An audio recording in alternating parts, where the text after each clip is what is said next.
தமிழக சட்டப்பேரவை கூட்டத்தொடர்ல இன்னைக்கு நீர்வளத்துறை, தொழிலாளர் நலத்துறை, சமூக நலத்துறைகளின் மானிய கோரிக்கைகள் மீதான விவாதங்கள் இன்னைக்கு நடந்துச்சு. தொடங்கின உடனே சபாநாயகர் அப்பாவு அவர்கள் திருக்குறளை சொல்லி இந்த கூட்டத்தொடரையும் ஆரம்பிச்சிருந்தாரு. ஒரு நீர் நிறைந்தற்றே உலகவாம் பேரறி பாலம் திரு. ஆரம்பிச்சு கொஞ்ச நேரத்துல கேள்வி நேரம் அப்படின்னு ஒண்ணு நடக்கும். கேள்வி நேரத்துல எம்எல்ஏ ஒருத்தர் கேள்வி கேட்க அதுக்கு அமைச்சர் ஏவா வேலு அவர்கள் பதில் சொல்லிட்டு இருக்காரு.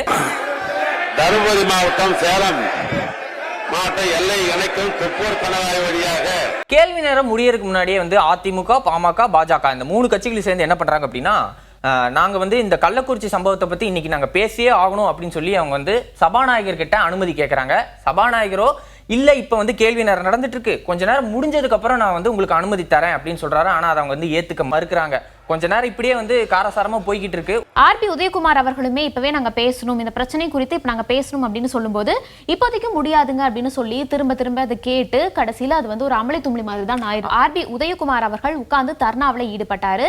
இவங்களை அதிமுக எம்எல்ஏக்களை வெளியேற்ற சொன்னதுனால அவங்களும் வெளியேற்றப்பட்டாங்க. இதற்கு பிறகு ஆர்பி உதயகுமார் அவர்கள் குண்டுகட்டாக தூக்கிட்டு போய் அந்த வெளியேற்ற குண்டுகட்டாவும் சொல்லலாம், அலாக்கா தூக்கிட்டு போயிட்டாங்க அப்படின்னு சொல்லலாம். இதை வெளியே வந்ததுக்கு அப்புறம் அவர் எஸ்பி வேலுமணி அவர்கள்கிட்டயும் இபிஎஸ் அவர்கள்கிட்டயும் கம்ப்ளைண்ட் பண்றாரு.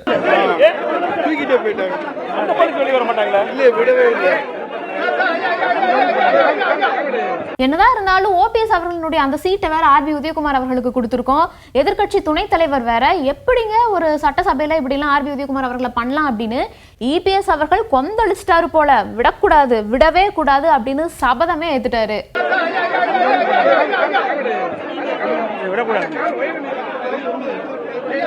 எடப்பாடி பழனிசாமி அவர்கள் பேசும்போது பாத்தீங்கன்னா எல்லாமே ப்ரிப்பேர்டா வந்த மாதிரி தான் இருந்துச்சு. இது நெஞ்சை பதற வைக்கின்ற சம்பவம், நாட்டையே உலுக்கி கொண்டிருக்கின்ற சம்பவம், மக்கள் கொதித்து போயிருக்கின்ற இந்த சம்பவம் குறித்து கூட சட்டமன்றத்தில் பேசுவதற்கு வாய்ப்பளிக்கவில்லை என்றால் சட்டமன்ற உறுப்பினராக தேர்ந்தெடுக்கப்பட்டதற்கே அர்த்தம் இல்லாம போய்விடும். கண்ணு மாதிரி ப்ரிப்பேர் ஆயிட்டு வந்திருப்பார் போல இபிஎஸ் அவர்கள். எடுத்ததுமே டேப்ல இதுக்கு முன்னாடி நடந்த ஆதாரங்கள், விஷயங்கள் எல்லாத்தையுமே வீடியோ ஆதாரத்தோட வேற வச்சிருந்தாரு.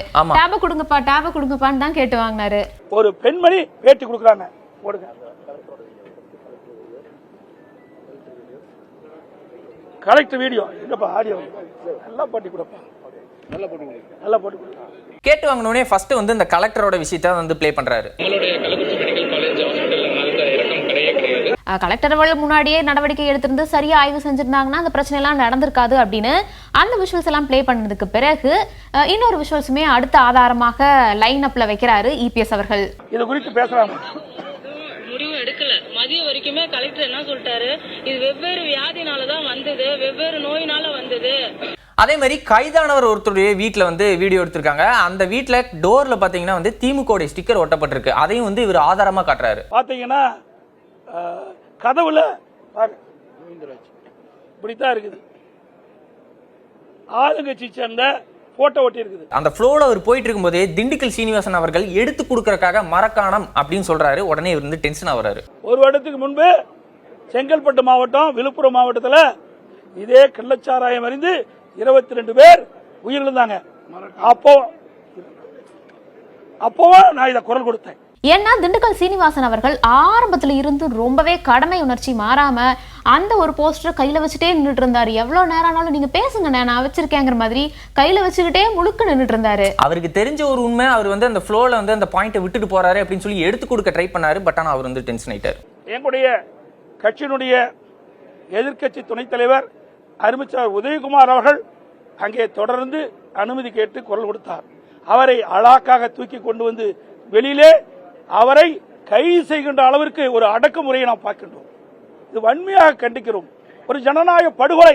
இபிஎஸ் அவர்கள் முதலமைச்சர் ஸ்டாலின் அவர்கள் எங்களை பார்த்து பயந்துட்டாரு. இந்த 2 மாவட்டத்தில் உட்பட்ட பகுதியில் கள்ளச்சாராயம் மருந்து இறந்தவர்களுக்கு இனி கள்ளச்சாராயம் தமிழகத்தில் இருக்கக்கூடாது, இரும்பு கரம் கொண்டு அடக்க வேண்டும் என்று குரல் கொடுத்தேன்.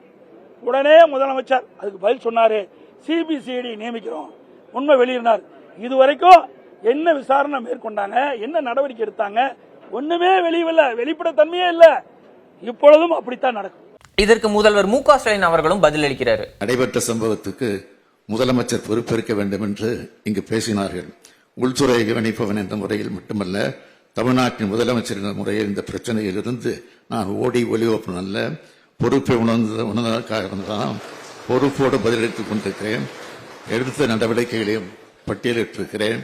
குற்றவாளிகளை கைது செய்துவிட்டுத்தான் உங்களுக்கு பதிலளித்திருக்கிறேன். திறந்த மனதோடு இரும்பு கரங்கொண்டு குற்றம் புரிந்தவர்களை அடக்கி வருகிறேன். எதிர்க்கட்சி ஆட்சியில் இருந்த காலத்தில் போதைப் பொருள் விவகாரத்தில் அமைச்சர்கள், உயர் காவல்துறை அதிகாரிகள் ஈடுபட்டு விசாரிக்கப்பட்டு அந்த வழக்கு நீதிமன்றத்திலும் இருக்கிறது என்பதை நாட்டு மக்கள் மறந்துவிடவில்லை. அதிமுக ஆட்சி காலத்தில் ஏற்பட்ட கள்ளச்சாராய மரணங்கள் பற்றிய பட்டியல் என் கையில் இருக்கிறது. அதையெல்லாம் வைத்து அரசியல் பேச நான் விரும்பவில்லை.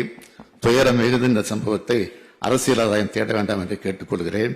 என்னை பொறுத்தவரை சமூக விரோத சக்திகளிடமிருந்து மக்களை காக்க எந்த விதமான கடுமையான நடவடிக்கைகளை எடுப்பேன் என உறுதி அளிக்கிறேன். அதிமுகவை சேர்ந்தவங்க வெளியே போனதுக்கு அப்புறம் நீர்வளத்துறை அமைச்சர் துரைமுருகன் அவர்கள் இதுக்கு ஒரு விளக்கம் கொடுக்கிறாரு. கேள்வி தவிர வேற எதையும் பேசக்கூடாது என்று அறிவித்ததில் சொல்லப்பட்டிருக்கிறது. ஆனால் இதெல்லாம் அவர்களுக்கு தெரியாதா என்றால் தெரியும். அவர் மாண்புமிகு எதிர்கட்சி தலைவர், அவர் முதலமைச்சராக இருந்தவர், அவையை நடத்தியவர். அவரே இந்த நிலைக்கு மாறுபட்டு இன்றைக்கு நடந்து கொண்டது எனக்கு ஆச்சரியமாக இருக்கிறது. அதாவது நாங்க பேச நேரம் கொடுக்கணும் அப்படின்னு தான் இருந்தோம். அவங்களுக்கு எல்லா உரிமையுமே இருக்குங்க. அவர் வந்து ஒரு எதிர்க்கட்சி தலைவரா இருக்கிறாரு, அவங்க எம்எல்ஏ எல்லாம் இருக்கிறாங்க. கண்டிப்பா ஒரு பிரச்சனை நடக்குதுன்னா பேசுறதுக்கு அவங்களுக்கு எல்லா உரிமையுமே இருக்கு.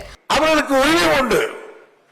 இன்றைக்கு கலாச்சாரத்தை பற்றி பேசுவதற்கோ அல்லது ஆட்சி பற்றி பேசுவதற்கோ உரிமை உண்டு.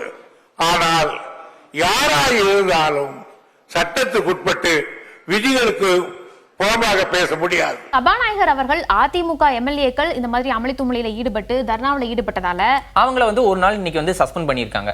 இந்த அவையினுடைய மாண்பு ஜனநாயகத்துக்கு விரோதமாக நடைபெற்ற காரணத்தினால் நம்முடைய அவை முன்னவருடைய கோரிக்கையற்று இன்று ஒரு நாள் மட்டும் அவர்கள் அவை நடவடிக்கைகளில் கலந்து கொள்ளக்கூடாது என்று வெளியேற்றப்பட்டிருக்கின்றார்கள் என்பதை முதலமைச்சர் மு க ஸ்டாலின் அவர்கள் சபாநாயகர் அப்பாவு அவர்கள்ட்ட ஒரு கோரிக்கை வைக்கிறாரு.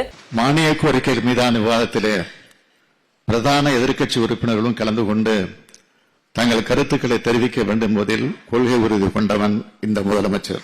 எனினும் என்னுடைய வேண்டுகோளாக ஒன்றை சொல்ல விரும்புகிறேன். இன்றைக்கு காலையிலும் மாலையிலும் மானிய கோரிக்கைகள் மீதான விவாதம் நடைபெற உள்ள நிலையில் வெளியேற்றப்பட்டவர்கள் இந்த அவைக்கு வினாக்கள் விடைகள் நேரம் முடிந்த பின்னரே அனுமதிக்க பெறலாம் எனும் வேண்டுகோளையும், பிரதான எதிர்க்கட்சி தன்னுடைய கருத்தினை பதிவு செய்ய வாய்ப்பு தர வேண்டும் என்றும் இதனை தாங்கள் பரிசீலித்து ஆவணம் செய்ய வேண்டுமாறு கேட்டு அமைகிறேன்.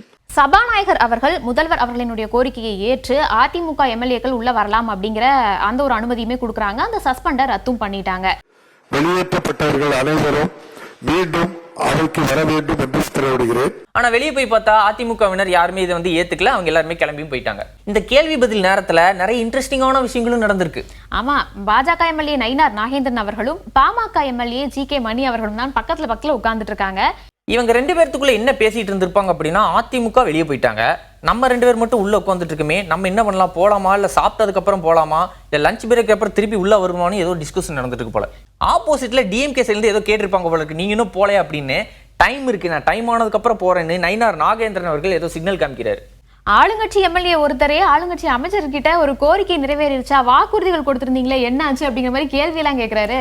தஞ்சை மாவட்டத்திற்கு ஒரு சட்டக்கல்லூரி தருவதாக சொன்னார்.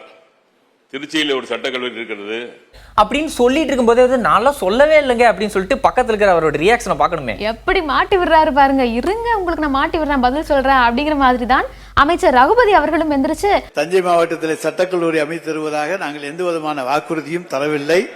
ஒன்றை மட்டும் சொல்லிக் கொள்கின்றேன், ஒரு சட்டக்கல்லூரி உருவாக வேண்டும் என்று சொன்னால் 100 கோடி ரூபாய்க்கு மேல் இன்றைக்கு அரசுக்கு செலவாகிறது. இந்த நேரத்தில் எப்படி பக்கத்தில் இருக்கிற அமைச்சரை கோர்த்து விடுறாரு பாருங்க. நம்முடைய நிதியமைச்சரிடத்திலே அதற்கான தொகைகள் இன்றைக்கு இல்லாத காரணத்தாலே தான் அது தாமதப்படுத்திக் கொண்டிருக்கின்றது. எனவே நிச்சயமாக நிதித்துறை எந்த அளவுக்கு எங்களுக்கு ஒத்துழைப்பு தருகிறதோ அந்த அளவுக்கு சட்டக்கல்லூரி, அரசு சட்டக்கல்லூரிகள் திறக்கப்படும் என்பதை தெரிவித்துக் கொள்கிறேன். சரி, எல்லா எம்எல்ஏக்களும் கேள்வி கேட்கறாங்க, அதுக்கு அமைச்சர்களும் பதில் சொல்றாங்க. சபாநாயகரும் வந்து ஒரு எம்எல்ஏ தான், அவருக்கும் சில கொஸ்டின்ஸ் எல்லாம் இருக்கும்ல. மாண்புமிகு அமைச்சர் ஸ்பீக்கருக்கும் ஒரு கேள்வி இருக்கு. திசைநிலை தாலுகா திசைநிலையிலே ஒரு முனிசிப் கம் மேஜிஸ்ட்ரேட் கோர்ட்டு அரசாணை வெளியிட்டிருக்கின்றீர்கள். எப்போது அது ஆரம்பிக்கப்படும் என்பதையும் தங்கள் தங்களிடம் கேட்டு தெரிந்து கொள்ள விரும்புகிறேன். ஸ்பீக்கர் அவர்களோட கேள்விக்கு பதிலும் கிடைச்சிருது. மிக விரைவிலே உயர்நீதிமன்றம் அங்கே அது திறப்பதற்கான வழிகளை செய்யும். இதற்கிடையில துரைமுருகன் அவர்களுமே என்ன சொல்றாருன்னா, கேள்வி நேரத்தில் சபாநாயகரே கேள்வி கேட்கிற ஒரு புதுமையை இன்றைக்கு தான் நான் பார்த்தேன். இல்ல, எனக்கும் தொகுதி மக்கள் ஓட்டு போட்டிருக்காங்கல்ல, தொகுதிக்காக கேட்கணும்ல.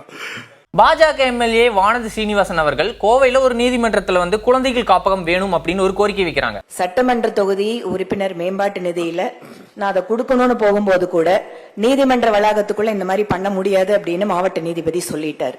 அதனால நாங்க கொடுக்கறதுக்கு முடிஞ்சா கூட அங்க இந்த மாதிரி தடை இருக்கிறதால அந்த காப்பகம் அமைக்க முடியல. இன்னைக்கு நிறைய பெண் வழக்கறிஞர்கள் தொழிலுக்கு வந்துட்டு இருக்காங்க. அதனால குழந்தைகள் காப்பகம் அங்கு அமைக்கப்பட முடியுமா என்பதை தங்கள் வாயிலாக அமைச்சரிடம் கேட்டு அமர்கிறேன். என்னதான் பாஜகவும் திமுகவும் வெளியே எதிர்க்கட்சிகளா இருந்தாலுமே சட்டசபையில வானதி சீனிவாசன் அவர்கள் கேட்ட உடனே திமுக அமைச்சர் ரகுபதி அவர்களுமே சட்டமன்ற உறுப்பினர் தன்னுடைய தொகுதி மேம்பாட்டு நிதியிலே தந்தால் நிச்சயமாக உயர்நீதிமன்றத்திலே சொல்லி உடனடியாக அங்கே குழந்தைகள் காப்பகம் அமைப்பதற்கான உரிய நடவடிக்கைகளை நாங்கள் நிச்சயமாக மேற்கொள்வோம். ஆமா, சட்டசபைக்கெல்லாம் நம்ம இடிதங்க என்ன போக மாட்டாரா? அவர் கட்டுத்தொகை வாங்குறதுக்கே பெரும்பாடு வருவாரு, அவர் எங்க சட்டசபைக்கு போறாரு? ஆனால் ஒன்றை மட்டும் கூறிக்கொள்ள ஆசைப்படுகிறேன். தங்கம் விலை பெரிதா தக்காளி விலை பெரிதா விவாதத்தில் பேசக்கூடிய பேசு பொருளாக இருந்து கொண்டிருக்கும் சமயத்தில் சற்று யாரும் யோசிக்க முடியாத அளவுக்கு வெங்காயமும் வெள்ளை பூண்டும் முந்தியடித்து முந்திக் கொண்டு முன்னாடி ஓடிக்கொண்டு இருக்கின்றன. விஸ்வரூபம் எடுத்து விலையில் உயர்ந்தவன் என்று உயர்ந்து கொண்டே போனால் அதை வாங்க போகும் மக்களுடைய நிலை கேள்விக்குறியாகி விடாதா? ஆக உரிக்காமலேயே கண்ணீர் வர வைக்கும் வெங்காயம் இன்று விளையாற்றத்தால் கண்ணீரை வெளியேற்றுகின்றது. உருண்டு திரண்ட உருளைக்கிழங்கு கடுப்பான கருணைக்கிழங்கும் வசைபாடி கொண்டிருக்கின்றன. இப்படி மார்க்கெட்டில் உள்ள காய்கறி எல்லாம் வெங்காயத்துக்கு எதிராக கொடி பிடித்துக் கொண்டு போராட்டத்தில் இறங்கினால் வெங்காயப்பாடு பெரும்பாடாகாதா? எங்கும் வெங்காயம் எதிலும் வெங்காயம் என்று ஒன்னோடு ஒன்னாக ஒட்டி வாழ்ந்த வெங்காயத்தால் நம்ம பெயர் கெட்டு போய்விடுமோ என்ற அச்சத்தால் கொத்தமல்லியும் புதினா கட்டும் வெங்காயத்தை தோல் உரித்து பார்க்க நினைத்தால் வெங்காயத்தின் நிலை என்ன ஆகும் என்று எதிர்க்கட்சியில் இருக்கும் கொடைமடைக்கு சிந்தித்து பார்க்க வேண்டாமா? எட்டாத உயரத்தில் இருந்து கொண்டு மக்களின் குடும்ப பட்ஜெட்டில் பெரிய ஓட்டையை போட்டு அதன் வழியே தலையை நீட்டி பார்க்கும் வெங்காயத்தை தட்டி வைக்க வேண்டாமா? நான் இல்லாமல் எதையும் செய்ய முடியாது என்ற தலைகணத்தால் தரங்கெட்டு தன் நிலை மறந்து ஆணவத்தால் ஆட்டம் போட்டு கொண்டிருக்கும் வெங்காயத்தின் போக்கு சரியில்லை என்று தட்டி கேட்கும் அதிகாரம் இடிக்கு இருக்கிறது. கூட்டம் சேர்த்து கொண்டு கோட்டையை பிடித்து விட்டோம் என்று கொடி பிடித்து கொண்டு ஆட்டம் போடும் கொடைமடைக்கு போல வாழ்வு வந்தது என்று அர்த்தராத்திரியில் கொடைபிடித்து ஆட்டம் போடும் வெங்காயத்தோட நிலைமையும் ஒன்றுதான். ஆக இடியின் கட்டுப்பாட்டை மீறி குத்துப்பாட்டு பாடிக்கொண்டு மத்தாக தயிர் கடைவது போல் மக்களை கடைந்து கொண்டிருக்கும் வெத்து வெங்காயத்தை தத்து எடுத்து மொத்தமாக குத்தகை எடுத்து மக்களுக்கு மொத்தமாக கொடுப்பதாக முடிவெடுத்து விட்டான் இடி என்பதை உறுதியாக கூறிக்கொண்டு விடைபெறுகின்றேன். நன்றி, வணக்கம்.